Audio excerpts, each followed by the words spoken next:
চগলখড়ির অভাব নাই। নিজের জীবনটাকে আনন্দ আর উৎফুল্লিত কাটানোর জন্য মানুষকে যেভাবে প্রতারণা দিয়ে আসতেছি,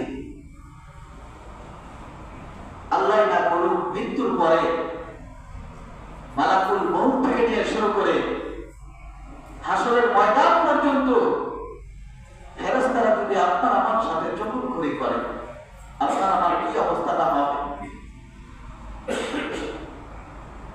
4 নম্বরে ছিল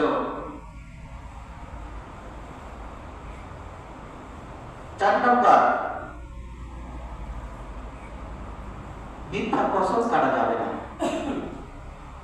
কিন্তু সমাজের বুকে একটাবার নজর ঘিরে দেখেন যে আজকে রমজান মাস, উত্তম মাসের মধ্যে বাজারে যাইবেন, ছোট্ট থেকে বড় পর্যন্ত যদি কোন এক বন্ধুর দোকানে যায় দাঁড়িয়ে যান, সে কেমন ভাবে পণ্যটা হাতে নিয়ে কসম কাটে যে ভাই আমার এত দামে কিনা, এত দিয়ে দেওয়া লাগবে।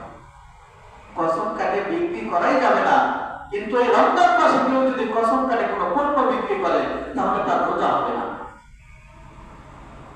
রোজা নষ্ট হওয়ার জন্য 5টা জিনিস উপলব্ধি করেছিলাম, এর মধ্যে 4 নম্বর হলো মিথ্যা কসম কাটা। কিন্তু সমাজের বুকে মিথ্যা কসমের অভাব নাই। 5 নম্বর, পুরুষদের জন্য একরকম, মহিলাদের জন্য আরেক রকম। রোজা যে নষ্ট হয়ে যাবে, উত্তেজনার সঙ্গে কোন মহিলার দিকে আকৃষ্ট ভাবে তাকিয়ে থাকা। একজন পুরুষ একজন বেগানা নারীর দিকে চোখ গেলে সঙ্গে সঙ্গে ফিরিয়ে নেওয়া।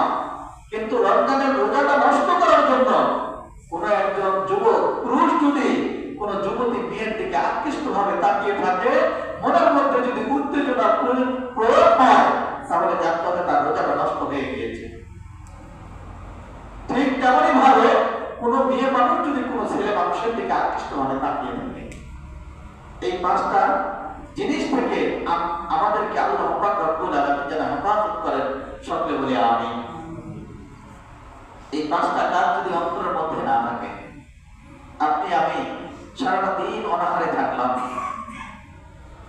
কিন্তু নিজের অন্তরকে বিশ্বাস করলাম যে আমি রোজা রেখেছি, কিন্তু রোজা যে আপনার আমার নষ্ট হয়ে গিয়েছে, এটা আপনার আমার কোনো লক্ষ্যই ছিল না।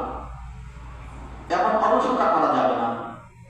ইবাদত করতে গেলে ইবাদতের যে শাখা প্রশাখা রয়েছে, সেই শাখা প্রশাখা পন্থানা ভাবে আমল করতে হবে।